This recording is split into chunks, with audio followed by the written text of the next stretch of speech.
Hello friends, welcome to the K2R Tantra. So आज हम लोग इसमें डिस्कस करेंगे मेंटल हेल्थ नर्सिंग में concept of normal and abnormal behaviour. मतलब नॉर्मल और एबनॉर्मल बिहेवियर जो है उसके क्या कंसेप्ट होते हैं।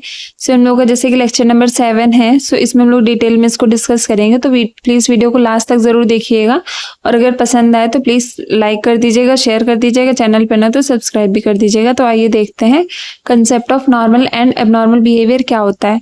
So several models have been put forward in order to explain the concept of normal and abnormal behavior. Some of them are given below.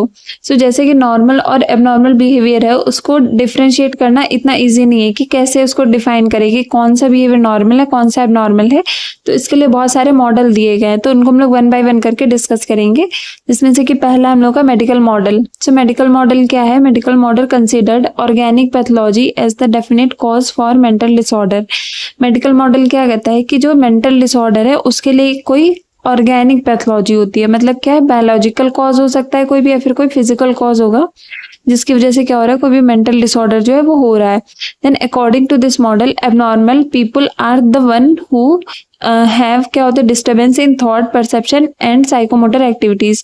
मतलब इसके अकॉर्डिंग क्या है, एबनॉर्मल पीपल कौन होते हैं कि जिनके अंदर डिस्टर्बेंस होते हैं, थॉट डिस्टर्बेंस है, परसेप्शन में डिस्टर्बेंस है, साइकोमोटर एक्टिविटीज है उसमें कोई भी डिस्टर्बेंस है, उनको हम लोग एबनॉर्मल कंसिडर करते हैं। Then the normal are the ones who are free from these disturbances. और नॉर्मल किसको कंसिडर करें? जो कि इन चीजों से फ्री है, मतलब जिसमें दिक्कतें नहीं है, वो नॉर्मल है। सो ये हम लोग का मेडिकल मॉडल था। देन उसके बाद में हम लोग देखेंगे स्टेटिस्टिकल मॉडल क्या होता है। So it involves the analysis of responses on a test और ए क्वेश्चनर्स और observations of some particular behavioural variables.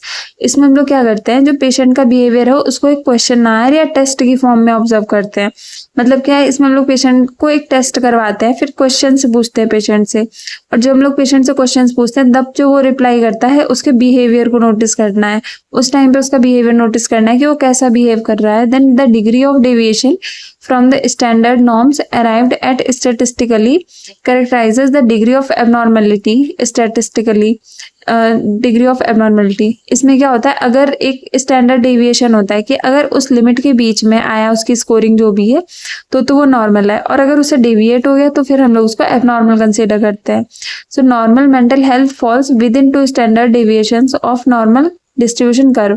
तो इसमें क्या बोला गया, जो नॉर्मल मेंटल हेल्थ होती है वो डिस्ट्रीब्यूशन कर्व के 2 स्टैंडर्ड डेविएशन होते हैं उसके बीच में फॉल करती है। जैसे एक लोअर लिमिट होती है और एक अपर लिमिट होती है कि उसके बीच में अगर है तो वो नॉर्मल कंसीडर किया जाएगा, और अगर उसके ऊपर या नीचे है तो फिर हम लोग उसको क्या करेंगे, एबनॉर्मल कंसीडर करेंगे। सो मेडिकल मॉडल में क्या बोला कि फिजियोलॉजिकल कॉज होता है, स्टैटिस्टिकल में क्या होता है, टेस्ट की फॉर्म से असेस करते हैं हम लोग। देन हम लोग देखेंगे सोशियो कल्चरल मॉडल क्या होता है। The belief, norms, taboos and values of a society have to be accepted and adopted by individuals। मतलब इसमें क्या है कि जो हम लोग की सोसाइटी होती है उसमें बहुत सारे बिलीव्स होते हैं, नॉर्म्स होते हैं, टाबूज होते हैं, वैल्यूज होती हैं, जिसको हर एक पर्सन को क्या करना होता है, एक्सेप्ट करना होता है, उसकी तरह फॉलो करना होता है हर चीज। So breaking any of these would be considered as abnormal. और अगर कोई इन रूल्स को या फिर इन टाबूज को, वैल्यूज को ब्रेक करता है तो फिर उसको हम लोग क्या करते हैं, एबनॉर्मल कंसिडर करते हैं। Then normalcy is defined in context with social norms prescribed by the cultures. Normalcy क्या है, defined in context with social norms prescribed by the cultures. और ये हम लोग क्या है, जो कल्चर ने मतलब फॉर्म, नॉर्म्स वगैरह जो बनाए हैं उसके अकॉर्डिंग करते हैं। This cultural background has to be taken into account when distinguishing between normal and abnormal behaviour. तो जब भी हम लोग नॉर्मल और एबनॉर्मल बिहेवियर जो है उसको कंसीडर करते हैं या डिफरेंशिएट करते हैं तो हम लोग कल्चरल बैकग्राउंड को ध्यान में रखना होता है।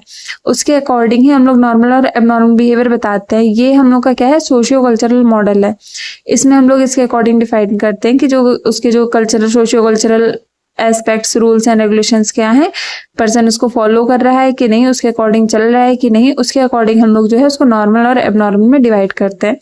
देन हम लोग देखेंगे बिहेवियरल मॉडल। सो बिहेवियरल मॉडल क्या होता है, behaviour that is adaptive is normal.